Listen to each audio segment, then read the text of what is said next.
Boa tarde. A minha estreia aqui, eu já trabalho com o Fábio lá no Alcance, tá? Como vocês, acredito que todo mundo esteja vendo no telão. Daí eu me chamo Rodrigo Marques, tá? E vim aqui fazer um trabalho com vocês, baseado no que vocês estão vendo a respeito de vírus, tá? Pessoal, vírus é um tema muito recorrente a nível de Enem. Por exemplo, levanta a mão aqui, por gentileza, quem esse ano tomou vacina contra sarampo. Mais alguém aí em cima tomou vacina contra sarampo? Levanta a mão, por favor. Por que é que vocês tomaram vacina contra sarampo, pessoal? Porque o sarampo é uma doença viral. E toda doença viral, ela pode ser prevenida, tá? Entretanto, não existe cura, tá? As doenças virais, sejam elas quais forem, elas podem vir a ser prevenidas. E é por isso que nós tomamos vacina, tá? Dentro de um contexto, ao longo da nossa vida, desde o momento em que a gente nasce, nós tomamos algumas vacinas, para que, logicamente, elas desempenhem um papel de proteção do nosso organismo. Por exemplo, não existe antibiótico para vírus. Você não tem como fazer um antibiótico para vírus. Você utiliza o antibiótico quando você tem uma infecção bacteriana, tá? Dentro desse contexto, pessoal, eu vou começar passando para vocês uma música, tá? E eu vou selecionar um trechinho dessa música para explicar para vocês algo que foi falado, na verdade, na década de 80, tá? E que essa informação passada na década de 80, ela continua atual, tá? Então eu fiz a edição de uma música, essa música é de uma banda que alguns de vocês, acredito que todos vocês conheçam, chamada Titãs, tá? E a música se chama Televisão. Eu vou pegar um trechinho dela para a gente trabalhar, tá? Então vocês observem, por gentileza. Em relação ao que eu coloquei para vocês, os vírus, eles não têm reino. Embora nós tenhamos 5 reinos que são utilizados para a classificação dos seres vivos, os vírus não são inseridos em nenhum desses reinos. E aí a gente vai entender por que é que eles não são inseridos, tá?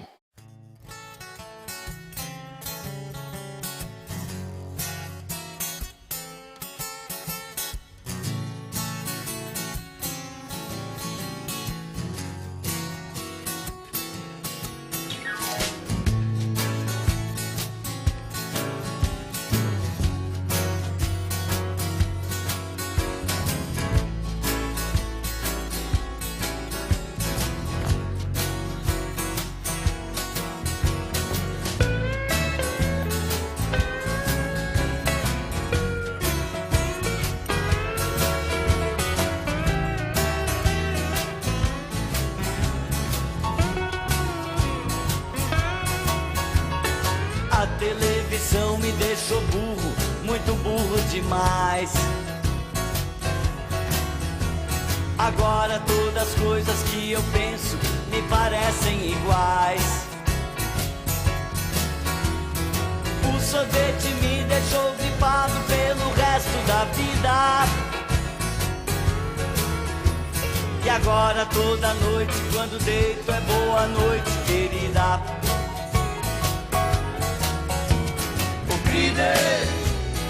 Fala pra mãe que eu nunca li no livro que um espirro fosse um vírus sem curar. Vê se me entende pelo menos uma vez, criatura.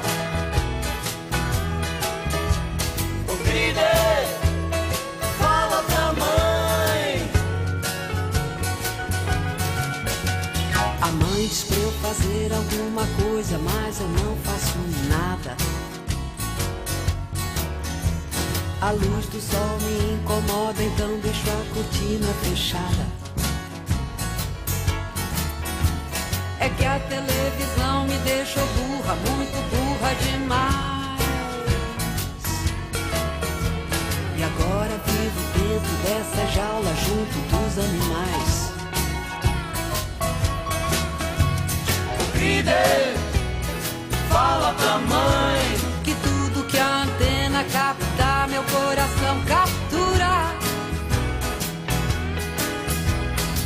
vê se me entende pelo menos uma vez, criatura. O líder fala pra mãe.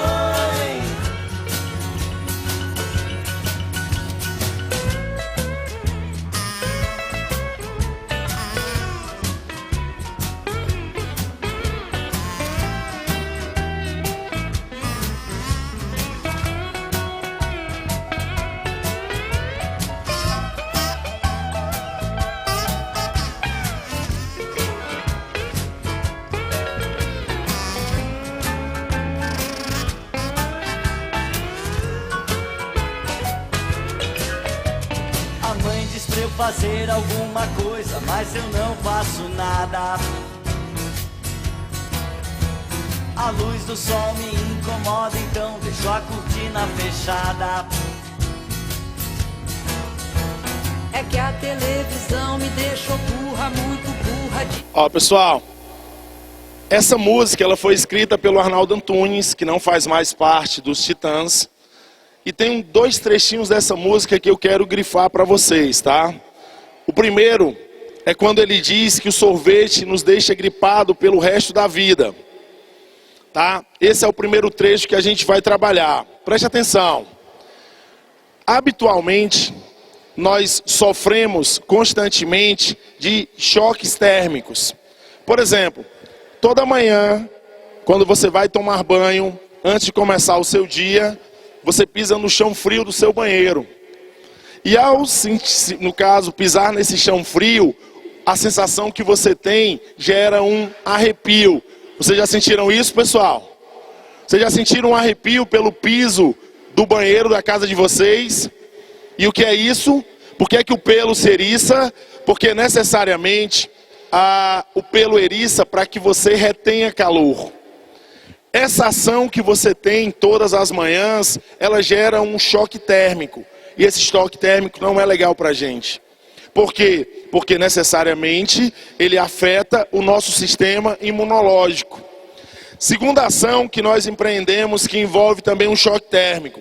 Levanta a mão nessa sala quem bebe água gelada.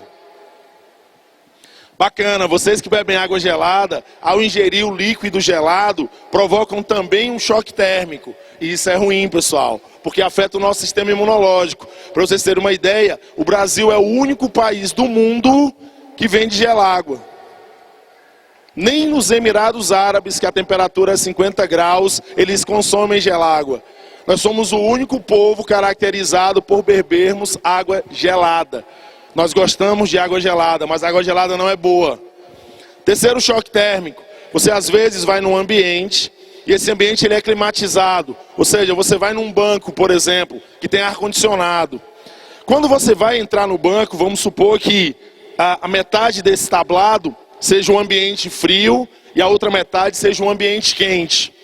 No momento em que eu vou passar desse ambiente frio em que eu estou para aquele ambiente quente onde eu vou estar, eu preciso fazer a inalação do ar frio e liberar no ambiente quente.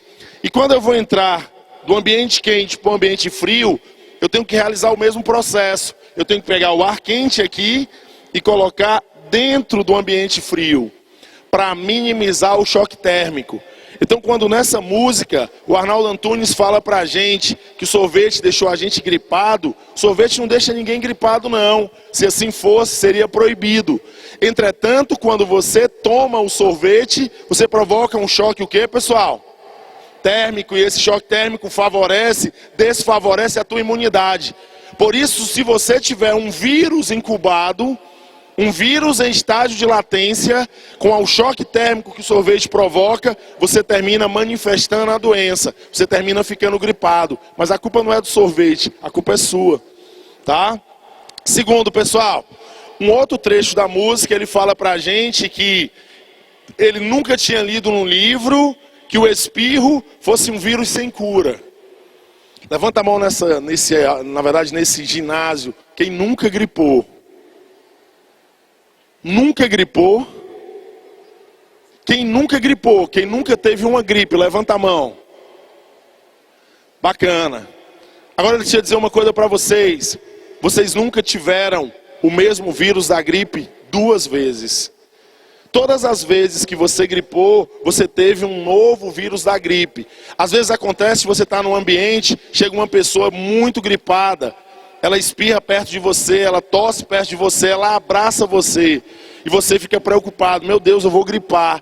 E não gripa. E por que é que você não gripa? Porque necessariamente aquele vírus que a pessoa está passando para você é um vírus que o seu corpo já reconhece.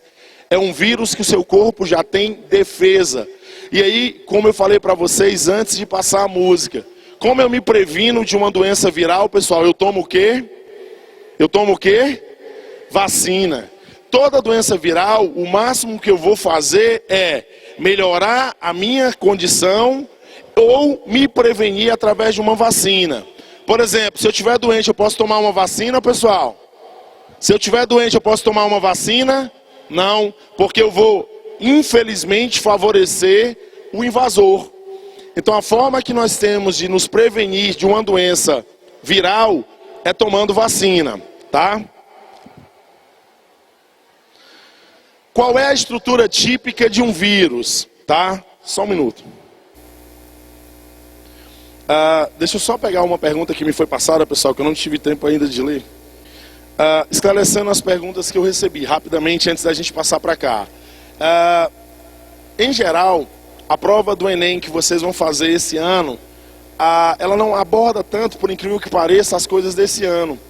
Porque, por exemplo, a prova ela vai ser feita em outubro e o pré-teste dela foi em maio. Então, muita coisa que a gente está vendo esse ano, por exemplo, esse ano a gente está comemorando, aspas, o fim da Segunda Guerra Mundial. Pode ser que caia, mas as chances são bem remotas, a não ser que sejam questões elaboradas nos anos anteriores, já prevendo a comemoração do final da guerra esse ano. Então um aluno perguntou se tem chances do ébola do ano passado cair esse ano. Provavelmente. Ano passado, vocês que fizeram o Enem lembram de uma questão sobre vacina. Então não é descartada a possibilidade de cair uma questão sobre o ébola, que afetou uma área do continente africano, tá? Aqui uma pessoa me fala a respeito das algas terem sido inseridas no proctotista, como uma espécie de colocação delas no reino, porque elas não tinham um reino. Mas as algas, elas dispõem de células e de características que permitiram uma espécie de colocação parcial delas, mas vai haver uma nova classificação. E uma outra pessoa me pergunta se as doenças sexualmente transmissíveis são transmitidas só por vírus. Não, né, pessoal? A gente tem a gonorreia, que é uma doença sexualmente transmissível provocada por bactéria. Nós temos a sífilis, que também é uma doença sexualmente transmissível, porém na verdade causada por bactérias. Temos a candidíase, que é um fungo. Então, assim, não é só vírus que nos causam doenças sexualmente transmissíveis, tá bom? Só esclarecendo. Então, vamos lá. Um vírus, ele é uma estrutura que não tem célula. Essa é uma característica primordial, mas vamos ver mais sobre isso. Mas o que é um vírus numa condição geral? Ele é um material genético, no caso, um ácido nucleico, que pode ser ou DNA ou RNA. Não existem vírus dotados dos dois materiais, tá?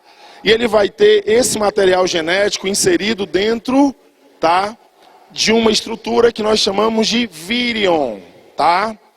E vamos ter uma outra estrutura que envolve esse vírion, tá? Chamada de capsídeo, tá? Então todo vírus, ele vai ter uma estrutura básica formada do vírion, que é o material genético, envolvido por uma outra estrutura chamada de capsídeo. Pessoal, todo vírus, seja ele qual for, ele vai ter que ter a presença de proteínas. Ou seja, você vai ter a estrutura viral, formada pelo vírion e o capsídeo, e no capsídeo do vírus, ele vai ter que ter proteínas. Então, todos os vírus são dotados de proteínas, tá? Só para vocês terem uma ideia, algumas vacinas que nós tomamos, elas são a proteína que está no capsídeo viral, que vai servir de antígeno para que nós possamos produzir anticorpos, tá? Nessa imagem que vocês estão vendo, esse vírusinho que parece uma aranha, ele é, na verdade, um vírus bacteriófago. E o que é um vírus bacteriófago? É um vírus que afeta bactérias, que, no caso, ele é responsável a sua ação é toda sobre uma bactéria. Porque os vírus, eles não afetam somente nós humanos. Existem vírus que atacam bactérias, existem vírus que atacam plantas, existem vírus que atacam animais. Então a especificidade do vírus não é só nossa, tá?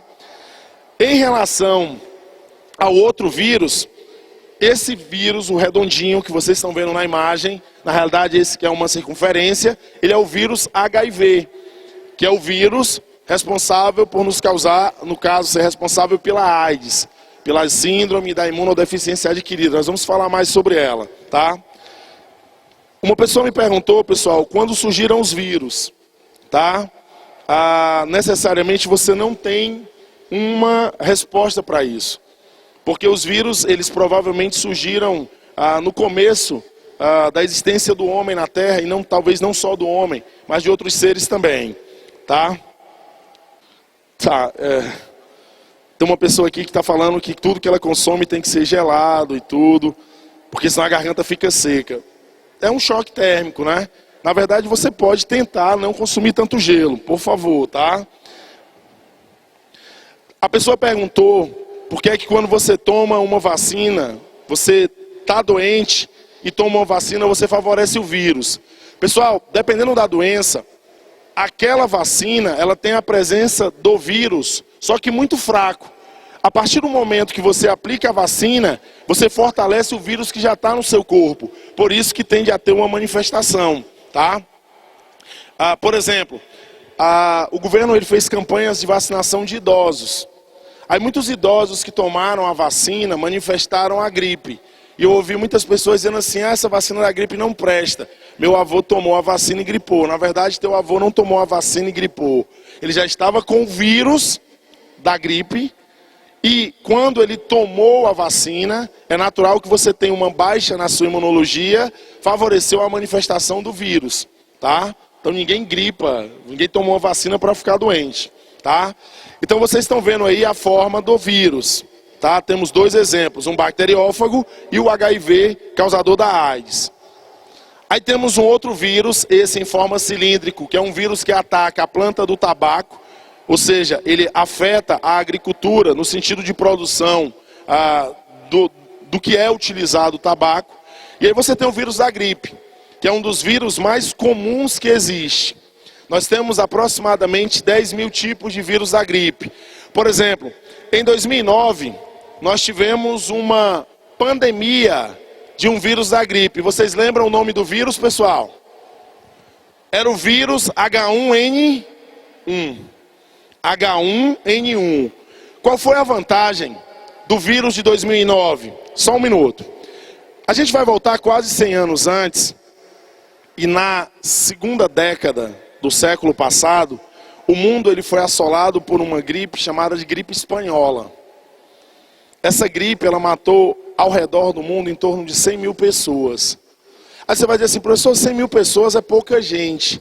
Mas na época não era, pessoal. Por quê? Porque nós não tínhamos meios de transporte tão evoluídos que permitissem a gente trafegar com muita velocidade, por exemplo, entre os continentes. Então foi um vírus que assombrou todo mundo.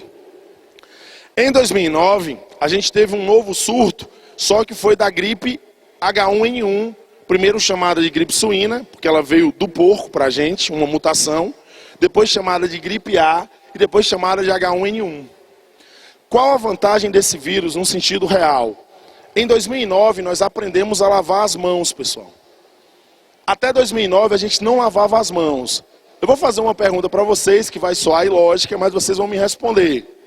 Levanta a mão nessa sala, quem lava as mãos depois do banho. Por favor, levanta a mão quem lava as mãos depois do banho. Pouca gente, né? Ah, professor, eu não sou acionista da CAGES para estar lavando as mãos depois do banho. Sabe por quê, pessoal? Porque nós consideramos o banho a principal forma de limpeza que nós temos. Todo mundo, quando acaba um banho, se sente limpo, tá? Mas preste atenção, só para que vocês entendam o que eu estou falando. Quando você toma banho, você lava todo o seu corpo? Sim ou não, pessoal? Sim. Vocês lavam o ânus? É uma pergunta indiscreta, né? Levanta a mão, quem não lavou ânus quando toma banho. Obrigado, todos lavam, que bom. Pessoal, e quando você acaba de tomar banho, você se enxuga? Sim, bacana. Deixa eu perguntar uma coisa para vocês. A toalha de vocês, ela é trocada a cada 2 dias, né? É, pessoal, tem que ser. A nossa toalha de banho não pode ultrapassar 2 dias. Tem gente que já fez aniversário. 1 ano de toalha, olha que coisa boa. Tem toalhas que quando você para de usar, não presta mais. Vira o quê? Pano de chão, né? Daí presta atenção, quando você acaba de tomar banho, você se enxuga assim. Aí você enxuga seu ânus. Ou você prefere ficar molhadinho? É melhor enxugar, né? Daí, pessoal, você sai do banheiro com a mão contaminada pelo teu ânus e vai para a mesa, em geral, comer. Aí você pega na concha do feijão, na colher do arroz, pega até na carne. E aí contamina tudo. Aí, geralmente, pessoal, a gente tem um irmão menor, né? Que é o nosso escravo branco. Você quer que alguém pegue o controle, pegue água, faz as coisas braçais, é a criança, né? E daí teu irmão pequeno, ele não tem a mesma noção de higiene que tu tens. Olha que legal. Você, quando alguma coisa prende no teu dente, tu tem paciência e quando acaba a refeição vai lá e usa fio dental. E teu irmão mete a mão na boca e ainda come, né, pessoal? Aí no dia seguinte, teu irmão acorda numa situação bem precária, sabe? A gente fala assim, ele tá vazando pelo pito. Mas na verdade ele tá vazando pelo pito por quê? Porque você contaminou a mesa com o seu ânus. Então quando o teu irmão tiver com febre alta, precisando tomar soro, sabe? Quase fazendo uma passagem para uma melhor, aí você chega na sua casa e fala, fui eu. Aí vão perguntar, mas como? Meu ânus. Como assim? Não lavei as mãos depois do banho. Não achei que era necessário. Então em 2009 nós aprendemos a lavar as mãos. Eu me lembro que num dos colégios que eu ensino, tinham 2 alunos mexendo no álcool em gel. Aí eu fui passando e disse assim, o que vocês estão fazendo aí? Aí eles disseram assim, a gente está passando álcool nas mãos. Eu disse, por quê? Aí eles disseram assim, porque fica geladinho. Legal, pelo menos estão usando álcool, né? Então, pessoal, essa gripe de 2009, ela assustou. Sim, só esclarecendo, a doença que você pode transmitir através do seu ânus para sua família se chama salmonelose, tá? É uma doença bacteriana, não viral. Mas no caso da gripe poderia ser, tá bom? Então esse vírusinhos aí, esse vírus que está na circunferência é o da gripe, um dos. Nós temos mais ou menos 10 mil tipos, obrigado. Tá, obrigado. Então o que acontece? Percebam o seguinte, pessoal, nessa imagem que está passando aí para vocês. Você tem um vírus, no caso aí a gente está falando do vírus HIV. Percebam que ele tem uma enzima chamada transcriptase reversa. Percebam que ele tem proteínas. Agora deixa eu explicar uma coisa para vocês. Todo vírus que é formado de RNA, ele tem que ter uma enzima que facilite a modificação do DNA da célula que ele invade em DNA viral. Porque muita gente acha que a enzima transcriptase reversa, ela é específica do HIV. Não, ela é específica de todo vírus formado de RNA, que é a grande maioria dos vírus, tá? Então é preciso que o vírus consiga um mecanismo para invadir nossa célula. Então ele utiliza proteínas que nós chamamos de proteases para se juntar à membrana plasmática da célula que ele quer invadir, e aí ele invade a célula e muda o núcleo da nossa célula, de modo que a célula que era nossa passa a funcionar para ele. Tá? Detalhe, isso é importante vocês não esquecerem. Cada vírus ele tem a sua especificidade. O vírus da gripe, ele é um vírus pneumotrópico. Por quê? Porque ele afeta o nosso trato respiratório. O vírus do sarampo, o vírus da catapora, o vírus da rubéola, são vírus dermotrópicos, que eles afetam a nossa pele. E existem aqueles vírus que são chamados de vírus dermoneurotrópicos. São aqueles vírus que penetram pela pele, mas chegam ao sistema nervoso. O vírus da raiva, o vírus da poliomielite, tá? Deixa eu só dar uma olhada aqui nas perguntas, tá, pessoal? Tá, uma pessoa me pergunta sobre baixa plaquetária. Se você tiver baixa plaquetária, você não coagula o sangue. Não coagulando o sangue, você fica mais vulnerável a um processo infeccioso, tá? Principalmente em relação à entrada de micro-organismos. Alguém me pergunta sobre a gonorreia. A gonorreia não tem nenhuma relação com os cães, tá, pessoal? E ela surgiu bem antes da Primeira Guerra. Na verdade, os portugueses, quando vieram para cá, a família real trouxe a gonorreia, assim como a sífilis também, tá? Essa ideia de que o vírus H1N1 não se proliferou no Ceará por causa do calor é inverídica, tá? Nós tivemos casos sim de H1N1. Em geral, a reação que você tem febril após tomar uma vacina é o teu corpo respondendo ao estímulo imunológico, tá bom? Aí preste atenção. Algumas características, nós vamos ver algumas características dos vírus que são essenciais, principalmente para a prova. Preste atenção a isso. Em 1977, uma doença viral ela foi erradicada no mundo. E o que é a erradicação, pessoal? É não ter mais casos daquela doença. Essa doença, se você quiser anotar aí, foi a varíola. Tá? Varíola, ela foi erradicada em 1977.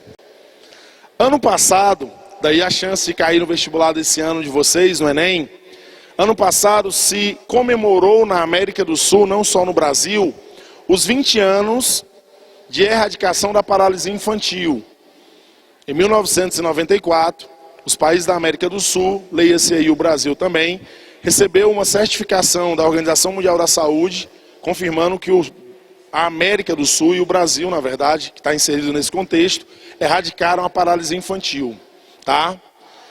Quero ver se vocês estão antenados. Qual foi a doença viral, pessoal, que esse ano recebeu o título de doença erradicada no Brasil e na América do Sul? Qual foi a doença?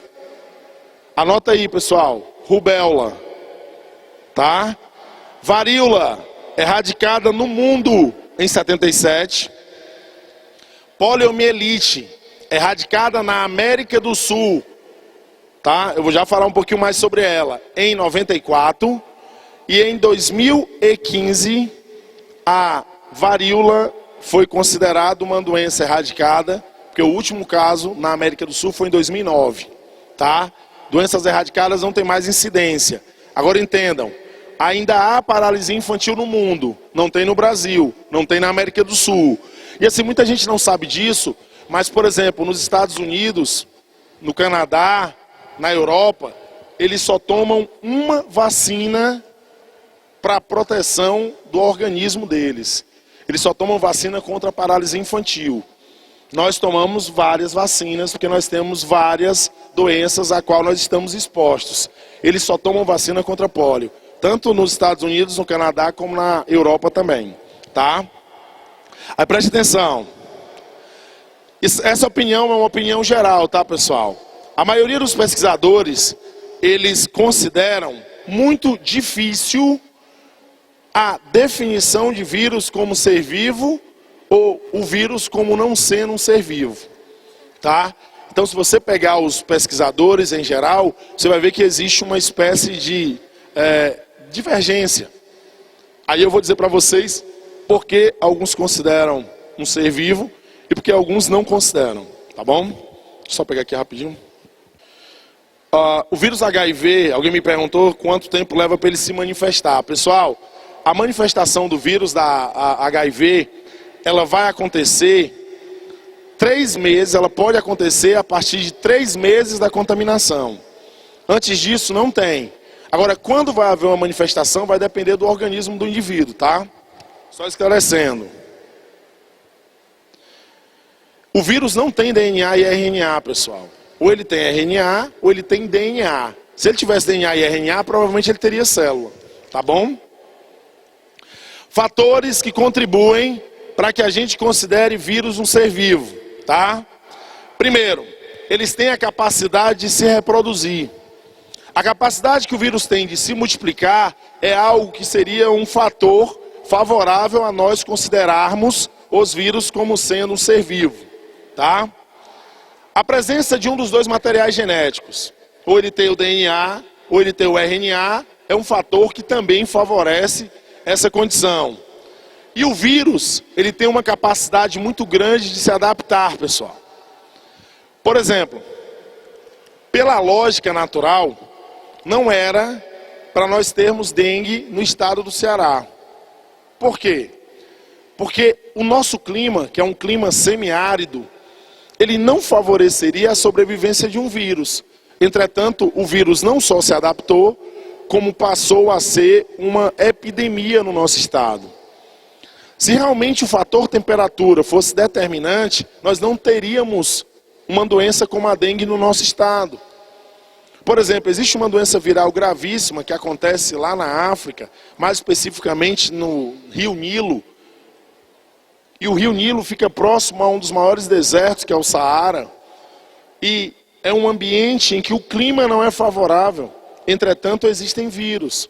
Então, a capacidade de se multiplicar, o fato de ter um dos ácidos nucleicos, mais proteínas, e a capacidade que ele tem de se adaptar, são fatores favoráveis a classificarmos os vírus como seres vivos. Tá? Quais os fatores determinantes para que nós não consideremos os vírus como seres vivos? Primeiro, eles não têm célula. O fato de eles não terem células seria determinante, tá, para que a gente não os considerassem como ser vivos. Tá? E eles não têm metabolismo. O princípio da vida passa pela ação metabólica, a ação de transformação. Eles não têm. Por esse motivo, esses seriam dois fatores que fazem com que haja uma divergência entre eles, vírus serem ou não seres vivos. Tá? A chance de cair uma questão perguntando isso para vocês no Enem, muito remota, pessoal. Por quê? Porque o Enem não vai colocar uma questão que faça uma abordagem polêmica a respeito de um tópico. Eles vão dar a definição, é muito mais fácil você ter uma visão voltada para as doenças, principalmente essas doenças que estão em maior evidência, do que necessariamente para algo que seja ruim. Agora, pergunto para vocês, esse ano o número de casos de dengue aumentou, pessoal, no Brasil? Vocês acham que vai cair uma questão sobre dengue no Enem? Não. Por quê? Porque como aumentou o número de casos de dengue, é porque alguma coisa que deveria ter sido feita não foi. E alguma coisa que não foi feita e não foi o governo que não fez. E como o Enem é uma prova dele, ele não vai querer se expor. Ele vai falar de coisas boas. Ele vai falar de alguma coisa boa que ele fez. Tá? Então, estejam atentos a isso. Por exemplo, vacina contra HPV, né, que é uma vacina de um vírus que pode causar em mulheres câncer de colo de útero. Isso é uma coisa boa. O governo manteve a campanha do ano passado, esse ano, vacinar meninas de 9 aos 13 anos. Tá? O nicho de exploração do governo é esse, de 9 a 13. 14 a 26 não. Por que o governo não vacinou meninas de 14, 15, 16, 17 anos? Porque foi feito um trabalho de pesquisa, a mando do governo, e o governo concluiu que no Brasil, pelo menos 80% das meninas com menos de 15 anos, com 14 anos, por exemplo, já tiveram algum tipo de relação sexual. Isso é preocupante. Então o governo só vacina de 9 a 13, porque é o nicho que ainda não está exposto. Porque a vacina ela só tem eficácia com quem não se expôs. Tá? Aí preste atenção, só um minuto. Quais são as principais características dos vírus? São acelulares. Isso aí é uma característica que seria desfavorável ele ser um ser vivo. São parasitas intracelulares obrigatórios. Fora da célula o vírus não tem ação. Tá? Não possuem metabolismo próprio. Não há nenhum vírus com metabolismo próprio. O material genético, novamente eu vou repetir essa informação. Ou ele é formado de um ácido, o DNA, ou de outro ácido, que é o RNA. E as informações que ele tem são suficientes para produzir novos vírus, tá? Então essas são características dos vírus que nós não podemos esquecer. Acelulares, parasitas intracelulares de caráter obrigatório, não tem metabolismo próprio, tá? E o seu material é suficiente para que ele possa fazer uma subversão celular, tá?